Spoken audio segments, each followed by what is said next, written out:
Hello. Welcome to another episode of The Horrific Podcast. We're two friends who live in different places but share a love for scary movies. Each week we both watch the same movie on our own and then record a conversation together about what we liked, what we hated, if we were scared, and maybe even some larger truths about why people watch horror movies in the first place. This season we're going to be focusing on horror subgenres and how they've changed over time. Hope you enjoy it, and thanks for listening. Well, this is it. It's been a good run. Today marks the last episode in our mini-series on haunted house movies. How do you feel about it? Well, I would say we started strong. But last week and then this week were not necessarily the best movies that we've watched so far. But I will maintain that they're both super interesting from the perspective of how they applied the haunted house formula, and were just interesting to talk about in that regard. Yeah, they all can't be home runs, I guess. Yeah, and it's movies that we hadn't seen before, so that's always a plus. That's true. Yeah, I've been meaning to watch Winchester for a while, so. Yeah, had you seen or read much about the Winchester Mansion? Like, were you aware of it before this? I was aware of it, but I had never seen the movie before. I think I watched like a documentary on it once. Yeah, I listened to a podcast about it a long time ago, and I was like super fascinated with the story. It really has almost like a real life haunted house mystique to it. And it is very much like seated in a real story that I think made for a really good, I guess, kind of like idea for a haunted house movie.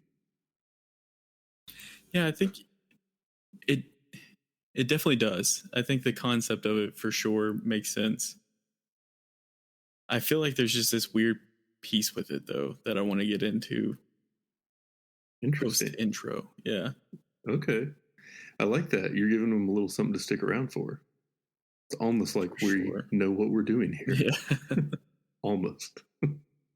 But yeah, so this week we watched the movie Winchester from 2018, and I'm going to do a quick introduction, and then you can do your fun facts, and then we will get into the help the ghosts find peace details. I like it.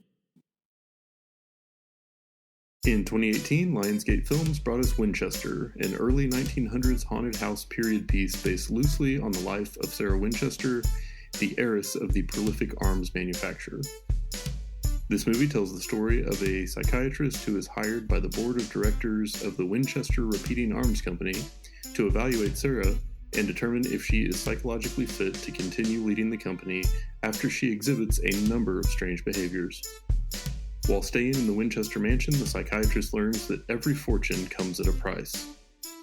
This film was made on a budget of $3.5 million and made around $44 million at the box office, making it a financial success despite poor critical reviews. It can currently be streamed for free on Tubi. What did you learn about this movie? So here's the thing with this movie. I would get a fact, do more research, realize that fact was fake. Like so much that it was just frustrating. You hear like, well, there's a shit ton of people that died on the premise, whatever. And then you realize, no, it was just one person, Sarah. So there's no, if you want to read about the house, I highly recommend it. There's a ton of interesting stories about it, but I believe that that's what we got here is just a bunch of stories about it. If that makes any sense, it's just mayhem with like the facts. It was, I think, the first time when doing like research for this, where like some movies I'm just like, screw it, not gonna do it. Like it's just not worth it to figure out facts about the Yeti on the mountain, whatever that Snow Beast, kind of thing. Yeah. It's just like it's impossible. And then it's just like, well, all these just seem bullshit. And so I'm just not, what can you tell? What can you not? So that's what I had for it. That almost feels almost like a theme in haunted house movies based on real life. Because I feel like you had a very similar experience when doing some reading about the Amityville Horror. Exactly. But that does bring us to some of the questions that we've been paying attention to with the haunted house movies. And one of the things that we've discussed that a director, writer, movie maker of a haunted house movie has to answer is, why are the people stuck in the house? Because what I see as the tragic flaw in most haunted house movies is that the people could just leave. You could just go somewhere else, and if the house is the haunted thing, then it can't follow you, and you're free. But the unique problem that the movie maker has to solve is why the people are stuck there. And I thought this one had one of the most interesting takes on that of all the movies that we watched over the last few weeks, in that the owner, Sarah Winchester, was like using the house to atone for the destruction caused by her company. So she was like deliberately building rooms onto the house that would attract the ghosts so that she could help them like move on from whatever trauma caused them to be stuck in the ghost world. So it wasn't even like that she was trapped in the house. It wasn't that she wanted to leave and couldn't. It's that she was even using the house like as a tool to bring ghosts to her.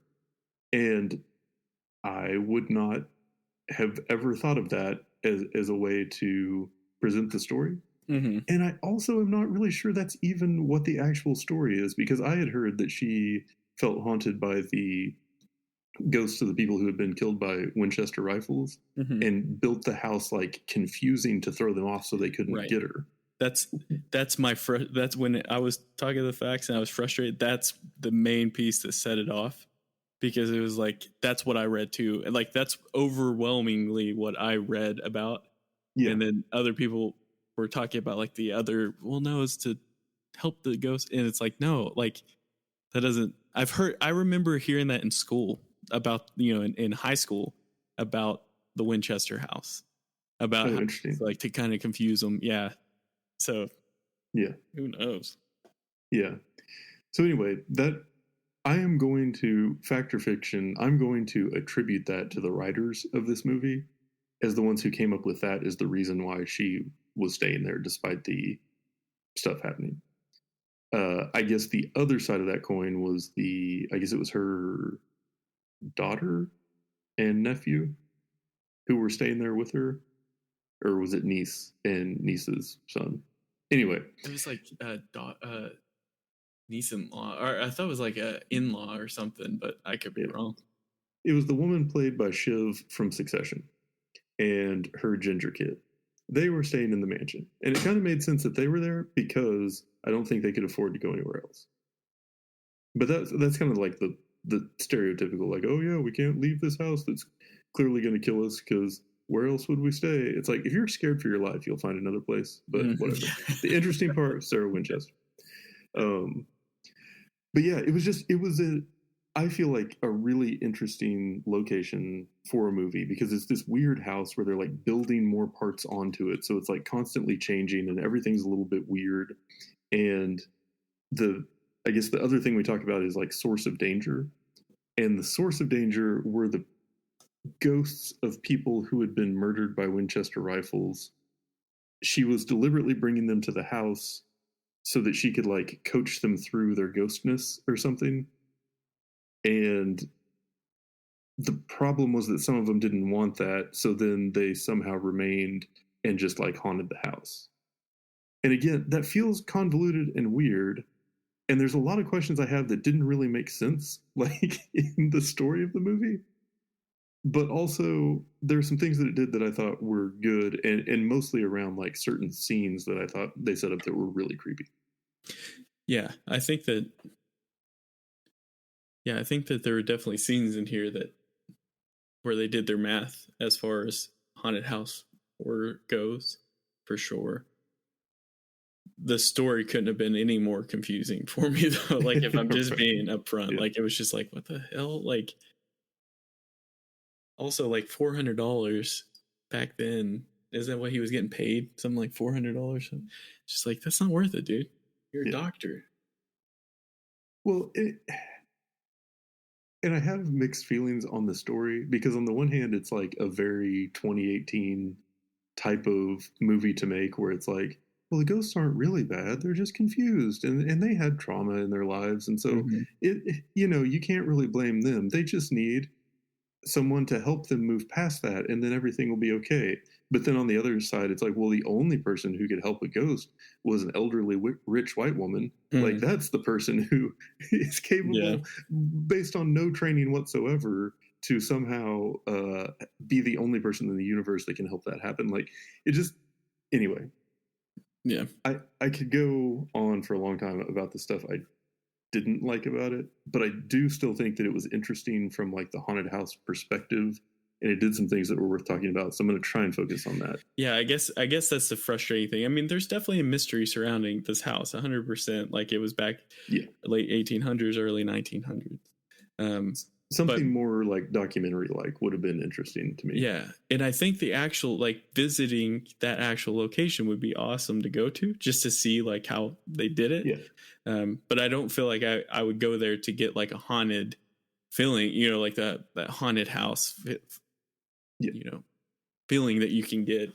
But yeah, that's just me. Well, I have a question for you. Mm-hmm. Do you think that the people who made this movie were fans of haunted house movies? No. Interesting. I don't at all. I think they followed the formula pretty well, personally. That's why I don't think that they were. Oh, because you think it didn't try to do too much? You think it was a cash grab? I think 100% was a cash grab, but I felt like it was just like, definitely a cash grab for sure. There wasn't anything like they had a really cool opportunity with this house, and I've seen other houses in haunted house movies be used better than they did this one. Yeah. Even the hotel, like say in The Shining, like, they made that to like disorient you, while filming, that like, so while you're watching, you're purposely disoriented. And it's like, they should have done that with this movie, because that's what this house is about. Yeah, definitely. So that was like the pieces where I was like, wait, if you were, trying to make a legit one, you would have got pretty intrigued, or you would have got pretty over the top with like the options that you have with this house. Yeah. I think they were also a little limited based on budget. I wondered, because $3.5 million for a movie in 2018 with like actual known actors doesn't go very far. And I think the $2 million of that probably went to Winchester, the company. Oh, sure. Yeah. Getting licensing and all that. Yeah. But you could see it the most, I think, in the visuals. Like the outside of the house just looked unfinished. Like did you ever play, it reminded me of like mid-90s computer games. Yeah. Like Myst or something, where it's like, I mean, you get the idea what the thing is that you're looking at, but it's not right. Like GoldenEye. Yeah, sure. Yeah. But anyway, that said, I did make a list of things I liked about this movie because I had a feeling you were going to be a little negative today, and I'm going to try and convince you that there were some redeeming qualities. Hey, just because you're speaking facts doesn't make it negative. True. Yeah. Number one, I liked how early on there were a lot of ghosts that you only got glimpses of. Mm-hmm. And you were definitely not sure if it's just something that the psychologist was seeing because he was high on drugs, or if it was like actually happening. And they kept emphasizing his lines about like fear being only in the mind, and you don't know if there's any real like actual haunting going on at all, or if it's just kind of his like own demons. And that definitely changed as the movie went on. But I did like that they didn't just roll it all out in the beginning. You know what I mean? They introduced some amount of uncertainty, because I think that that's a thing that helps build the suspense a lot as this type of movie goes on. Yeah.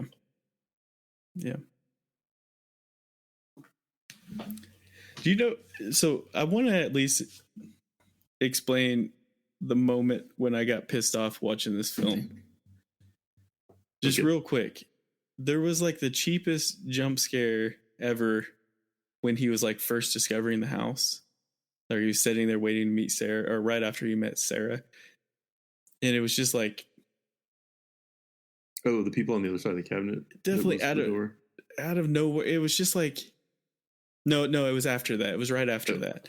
It was like the ugly face that was behind him. And it's like, I knew there was something coming, but the fact that it kind of came, I guess it was the way that they did it, where it didn't make me jump, but it was just like this, that's what we have to expect. Like when they did the jump scare, my immediate thought was, that's what we're going to have for the rest of this film. Like, it's not going to be the actual meat and, the bread and butter that we want it to be. It's just going to be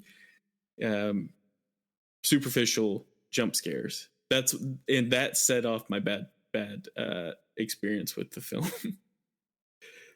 Because I went into this very positively. Yeah. Because it was on Tubi and I didn't have to pay for it. Like you and I, And you had high expectations. And then you got disappointed. Well, it hurt your feelings a little bit.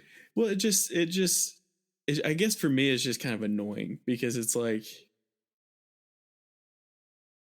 I'm like a dad where their son didn't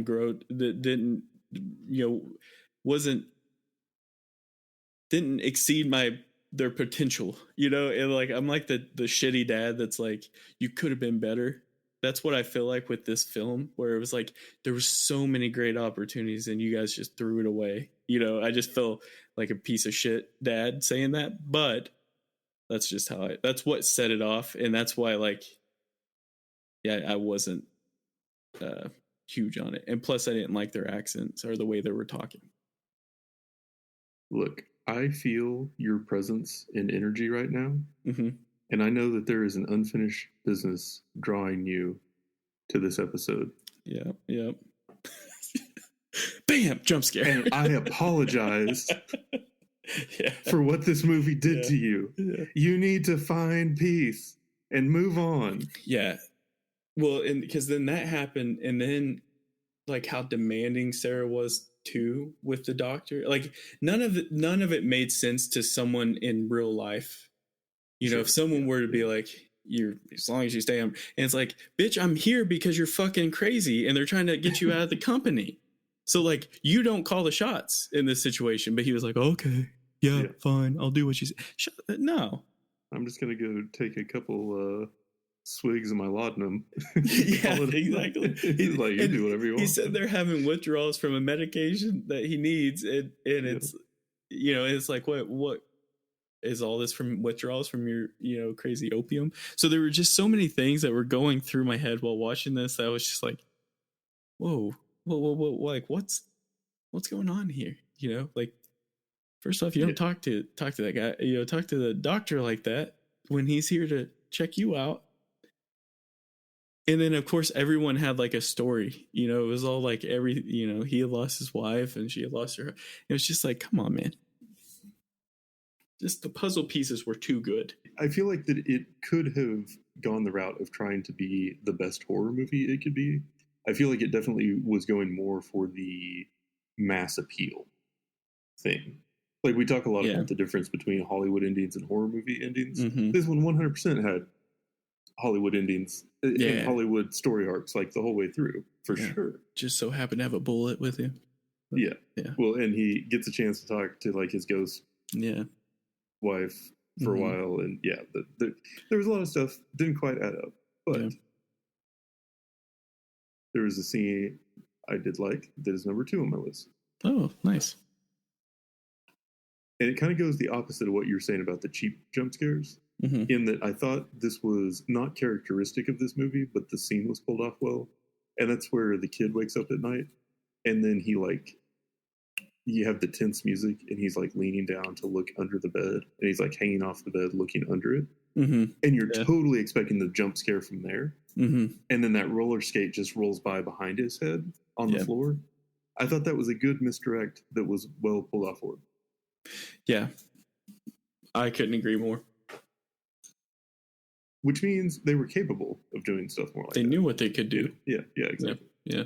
And then number 3 on my list, I liked the way they worked in the time with the bell.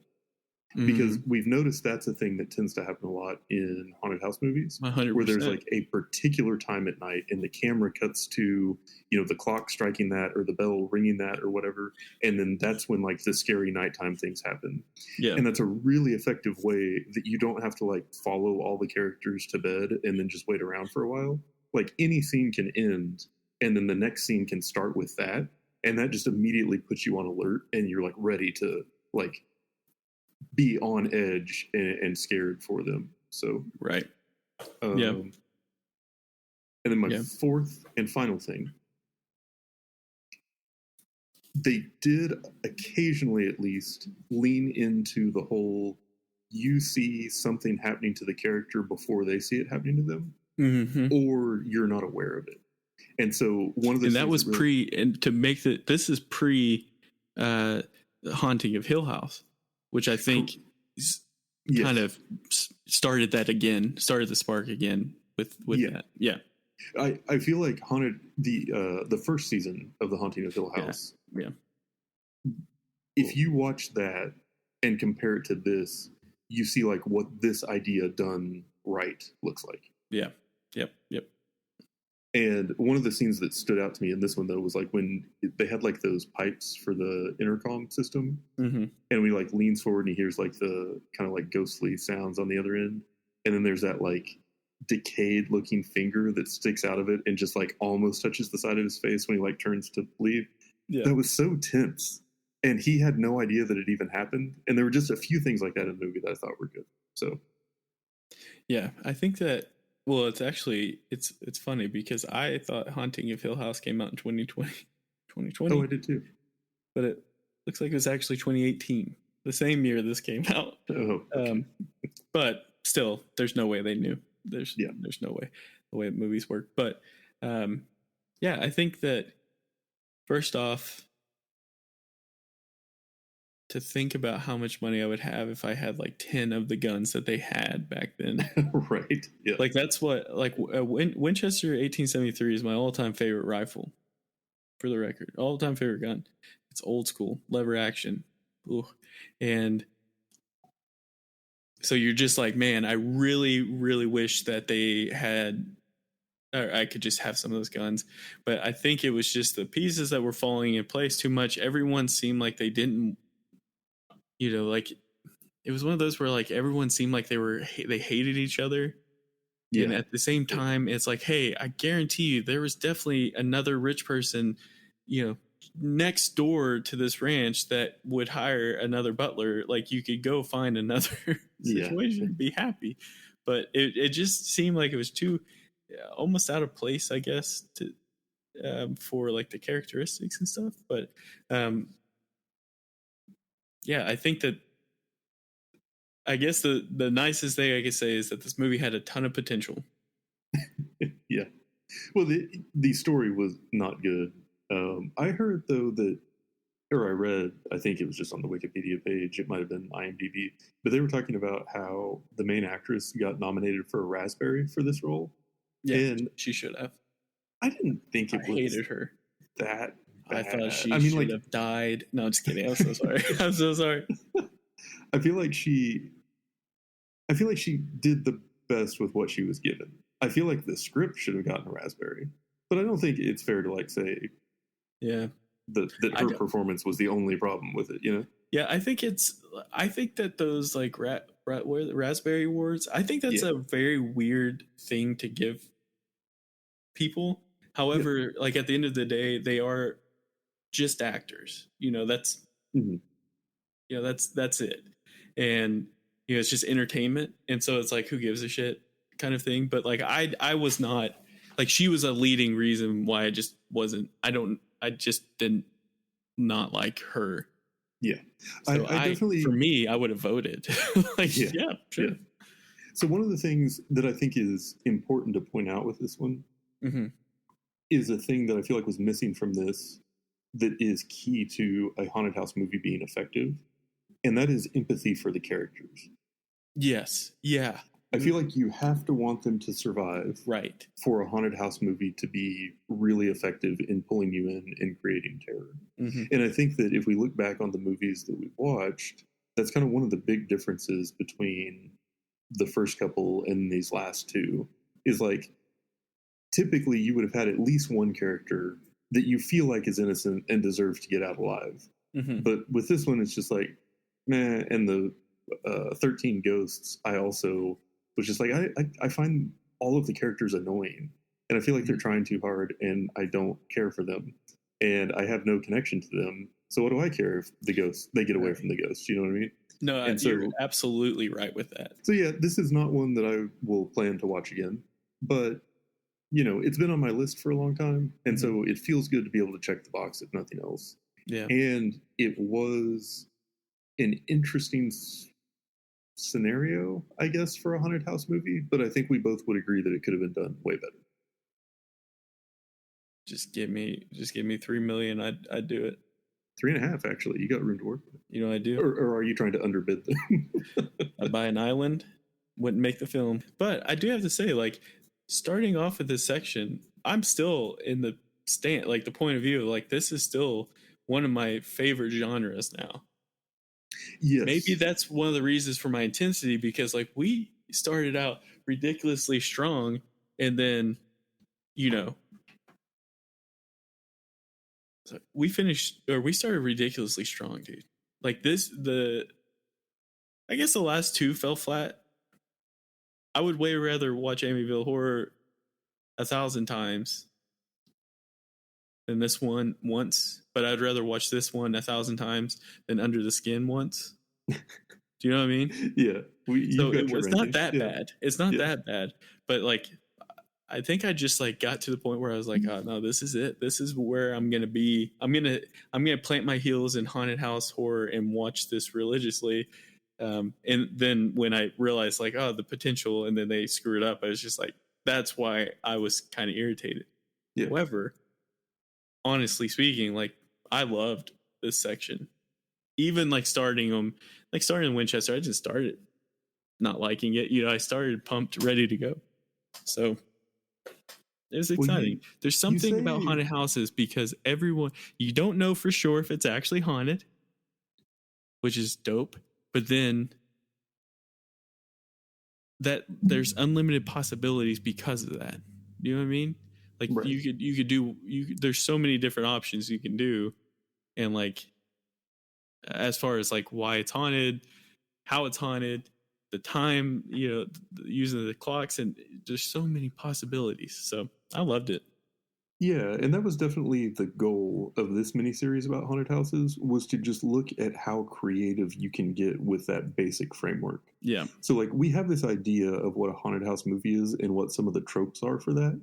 But also that still leaves a ton of room for creativity for the director and writer.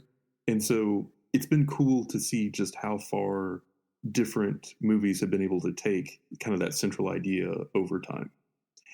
And I know that you said that, you know, kind of haunted house horror movies are kind of like your thing right now. Mm-hmm.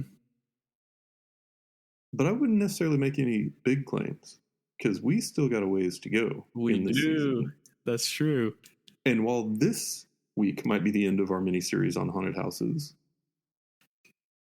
you know, I feel like we did it right, but I'm ready to move on. And we're going to be back next week with something brand new, and I'm pretty damn excited about it. What are we going to be back with next week? People got to show up, including you. Shit. It's either them or me, man. They show up or I show up. There's no in between. You hear that, one listener? You're not invited to join us. You hear that, Stanley? Don't come next week. Yeah. But yeah, next week we'll be back with something brand new. We're going to start a new miniseries on a different horror subgenre, and we are going to dig in to the guts of what makes it the thing that it is, and we're going to share that with you. So we hope you'll join us. If you have favorite haunted house movies, or haunted house movies that you think we should watch for one reason or another, even if you don't like them but they're like creative, then email us at thehorrificpod@gmail.com. We are definitely putting together a list of movies for future seasons that are ones that we wish we'd watched during this one that we're going to come back to. And so anything you can do to help us compile that list means less work for us, which we are generally fans of.